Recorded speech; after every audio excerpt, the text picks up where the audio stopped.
کے ساتھ چھری اونٹ کے کوہان میں پہنچ جاتی ہے. یہ ابن ماجہ کی حدیث کا مفہوم میں بتا رہا. میرے آقا نے ارشاد فرمایا کہ مہمان جس گھر میں آتا ہے اس گھر میں خیر اور برکت اس طرح پہنچتی ہے جیسے چھری اونٹ کے کوہان میں پہنچتی ہے. یعنی اونٹ کا وہ حصہ جس میں ہڈی نہیں ہوتی ہے، صرف گوشت اور چربی ہوتی ہے، تو اس میں چھری بڑی تیزی کے ساتھ چلی جاتی ہے. تو میرے آقا پیغمبر اعظم صلی اللہ تعالی علیہ وسلم نے ارشاد فرمایا جس گھر میں مہمان آتا ہے اس گھر میں خیر اور برکت اونٹ کی کوہان کی طرح نازل ہو جاتی ہے. مہمان تو برکت ہے، لیکن آج ہمارے سماج کے اندر مہمان کو ایک بوجھ سمجھا جاتا ہے. مہمان آئے تو جلدی سے چلا جائے، یہ لوگوں کا ایک مزاج بن چکا ہے. مہمان جلدی ہمارے گھر میں قیام نہ فرمائے، بلکہ وہ جلدی کے ساتھ ہمارے یہاں سے رخصت ہو جائے.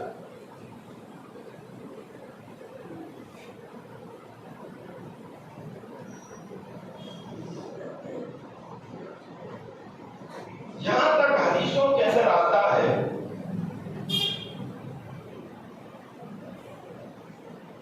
میرے آقا پیغمبر اعظم صلی اللہ تعالی علیہ وسلم نے ایک حدیث ارشاد فرمایا.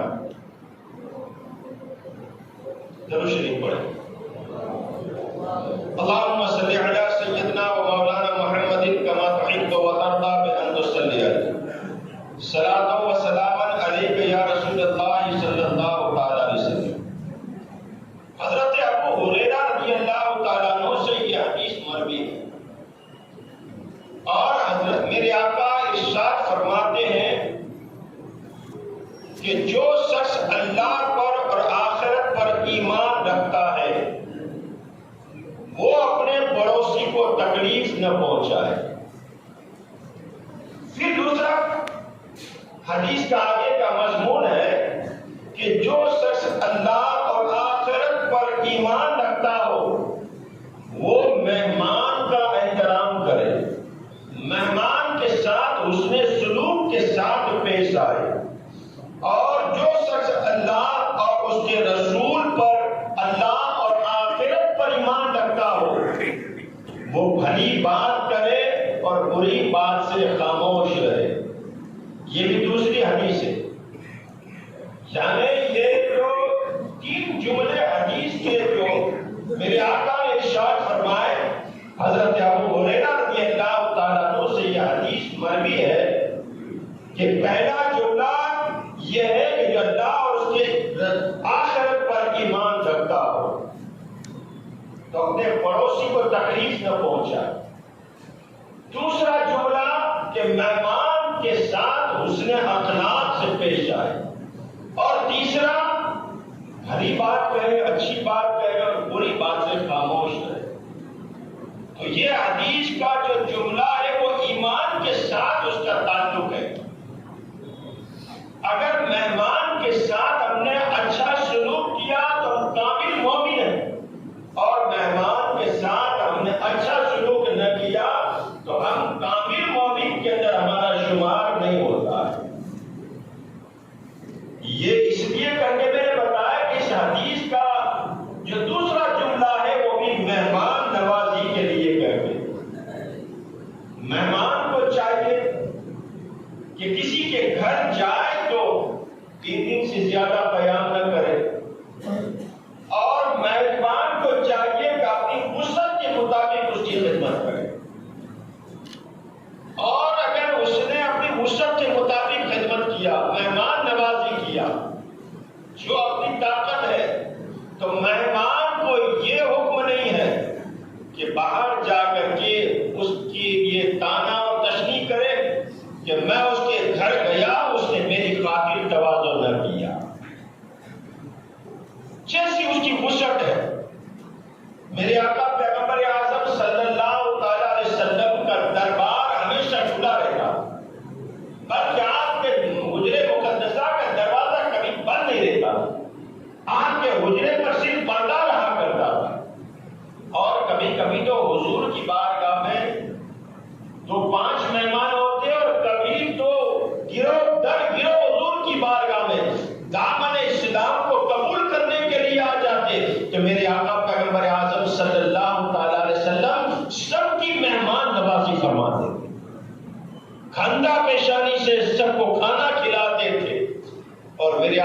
کی زندگی کیسی تھی کہ آپ کے دسترخوان پر کبھی 2 سالن نہیں ہوا کرتے تھے، کبھی 1 سالن ہوتا تھا، اور کبھی کبھی تو پانی میں نمک کو ملا کر کے سوکھی روٹی مہمان کے آگے رکھ دی جاتی تھی۔ لیکن آپ مہمان کی مہمان نوازی ضرور فرمایا کرتے۔ ام المومنین حضرت خدیجہ الکبریٰ رضی اللہ تعالیٰ عنہ حضور کے اخلاق حمیدہ کو بیان کرتی ہیں اور فرماتی ہے کہ پیغمبر اعظم صلی اللہ تعالیٰ علیہ وسلم ایسی صلہ رحمی فرماتے، رشتہ داروں کے ساتھ حسن سلوک فرماتے، اور سرکار صلی اللہ تعالیٰ علیہ وسلم لوگوں کا بوجھ اٹھایا کرتے، یعنی جن پر قرض ہوتا تھا تو حضور صلی اللہ تعالیٰ علیہ وسلم انہیں قرض ادا کرنے کے لیے کر کے ہیلپ کیا کرتے تھے۔ لاچار اور مجبور لوگ اگر ہوا کرتے تھے تو حضور صلی اللہ تعالیٰ علیہ وسلم ان کی مدد فرمایا کرتے تھے، بیواؤں کی مدد کرتے تھے، اور جو روزی کے معاملے میں پریشان ہوتے تھے ان کے لیے کر کے حضور مدد فرمایا کرتے۔ اور اللہ تبارک و تعالیٰ کی طرف سے جو حوادثات، جو حادثے پیش آتے، ان میں بھی حضور صلی اللہ علیہ وسلم اپنی امت کی مدد فرمایا کرتے۔ اور یہ صحابہ کرام رضوان اللہ تعالیٰ علیہ مجمعین جب حضور پاک صلی اللہ تعالیٰ علیہ وسلم کی حسن اخلاق کو دیکھتے تو آپ کے اندر بھی وہ ساری خوبیاں نمایاں ہو جاتی۔ حضرت طلحہ بن زبیر رضی اللہ تعالیٰ عنہ حضور کے ایک صحابی ہیں،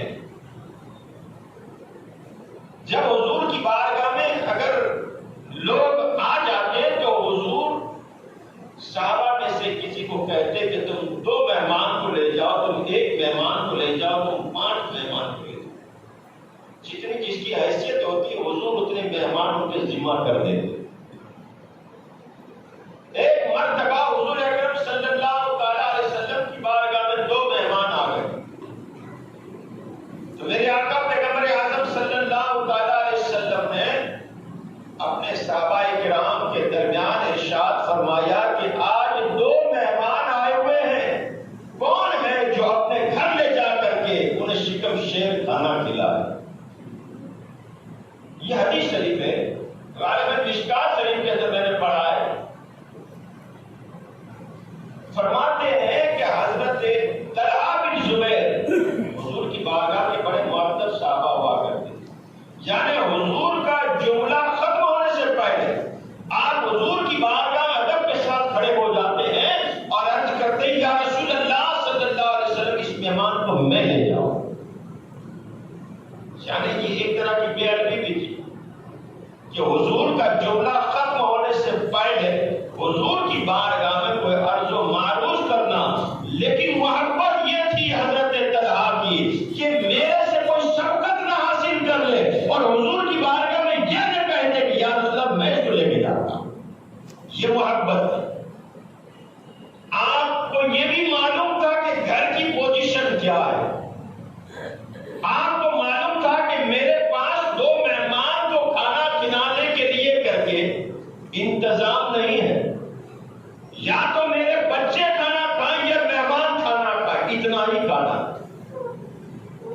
آپ جاتے ہیں اپنے گھر 2 مہمان کو لے کر اور اپنی شریک حیات سے فرماتے ہیں میں 2 مہمان رسول کو لے کر آیا ہوں، رسول کی بارگاہ سے 2 مہمان لے کر کے آیا ہوں۔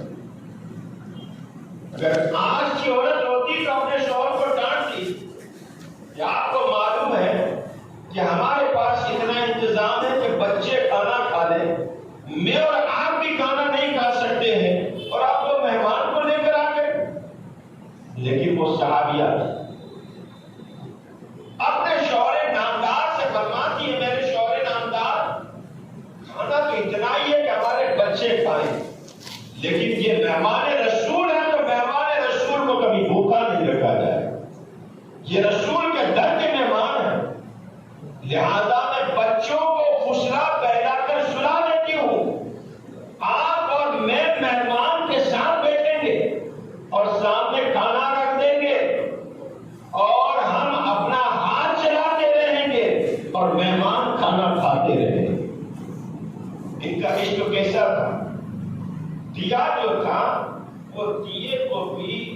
بجھا دیا. اگر کسی مفتی صاحب کو یہ مسئلہ پوچھو کہ اندھیرے میں کھانا کیسا، تو مفتی صاحب کا جواب یہ ہوگا کہ اندھیرے میں کھانا کھانا منع ہے، اندھیرے میں پانی پینا منع ہے. لیکن یہاں عشق کی بات تھی کہ اگر کھانا ہم ساتھ میں نہ کھائیں گے تو مہمان بھی کھانا ساتھ میں نہ کھائے گا.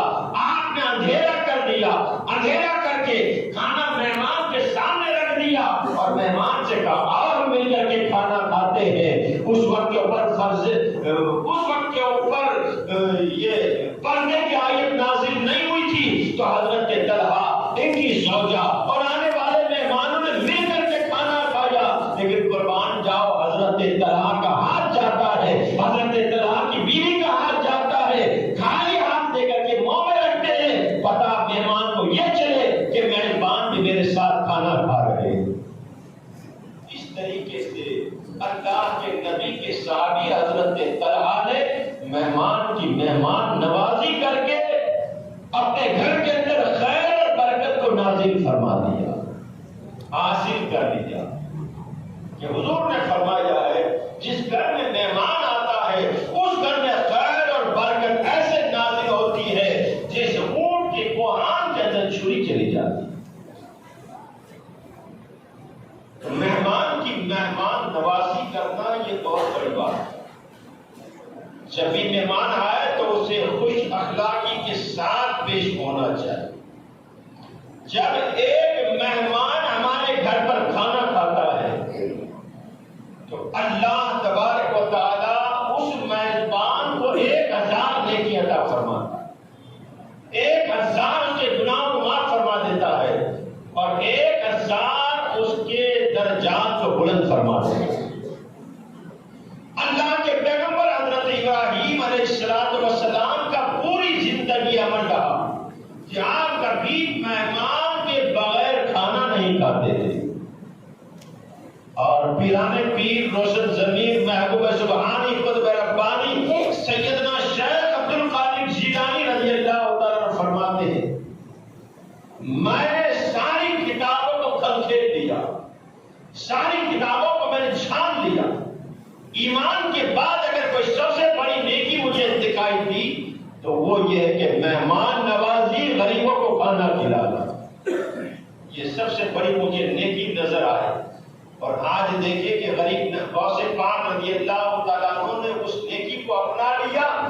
آپ کے لنگر کھانے میں روزانہ سینکڑوں کی تعداد کے اندر لوگ آپ کے لنگر سے کھانا تناول فرماتے تھے. تو آج دیکھو وہ نیکی جو اللہ تبارک و تعالیٰ کی بارگاہ کے اندر قبول ہو گئی، منظور ہو گئی، تو آج چپے چپے پر ہر شہر میں، ہر گلی میں نیاز غوث اعظم ہوتی ہوئی نظر آ رہی.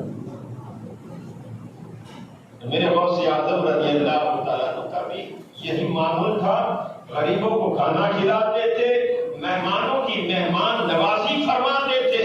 تو ہمیں بھی چاہیے کہ مہمان اگر آئے تو مہمان کی مہمان نوازی کریں، کندھا پیشانی کے ساتھ پیش آئیں، اور مہمان جو آتا ہے وہ اپنا رزق ساتھ لے کر کے آتا. ایک صاحب تھے جو ہمیشہ مہمان کو اپنے گھر لایا کرتے، لیکن ان کی عورت جو ہے نا وہ پسند نہیں کرتی. کہ میرے شوہر کی ایسی عادت ہو چکی ہے روزانہ کسی نہ کسی کو مہمان بنا کر لاتا ہے اور مجھے اس کے لیے کھانا بنانا پڑتا ہے، بڑی محنت ہوتی ہے. پھر اس نے حضور کی بارگاہ میں عرض کیا یا رسول اللہ صلی اللہ علیہ وسلم، میرا شوہر روزانہ مہمان کو لاتا ہے اور مجھے کھانا بنانا پڑتا ہے. انشاءاللہ یہ واقعہ میں اگلے جمعہ کو بتاؤں گا کہ حضور خود اس کے گھر مہمان ہو رہے ہیں، اور حضور نے پریکٹیکل طور پر بتا دیا کہ مہمان آتا ہے اور جاتا ہے کہ ہمارے گھر سے کون سے مہلک امراض کو لے کر کے جاتا. وہ حدیث مبارکہ میں جو ہے میں انشاءاللہ اگلے جمعہ کو بتاؤں گا. اعلان کو سماعت فرمائیں کہ 13 تاریخ 24 شب، یہ 14 تاریخ جو ہے یہ مولا کائنات علی مرتضیٰ شیر خدا فاتح خیبر داماد مصطفیٰ کرم اللہ تعالی وجہ الکریم کی یوم ولادت کی شب. آج ہم ہمارے بچوں کا برتھ ڈے مناتے ہیں، ہمارا برتھ ڈے مناتے ہیں اور واٹس ایپ کے اوپر رکھتے ہیں. کیا کرتے ہیں؟ کیک کاٹتے ہیں. کبھی اسلام کے ہسٹری کو ہم نے سنا اور پڑھا کہ اسلام کے اندر یہ برتھ ڈے منانا جائز ہے. ارے یہ عیسائیوں کا طریقہ ہے جو مسلمانوں نے اپنا لیا.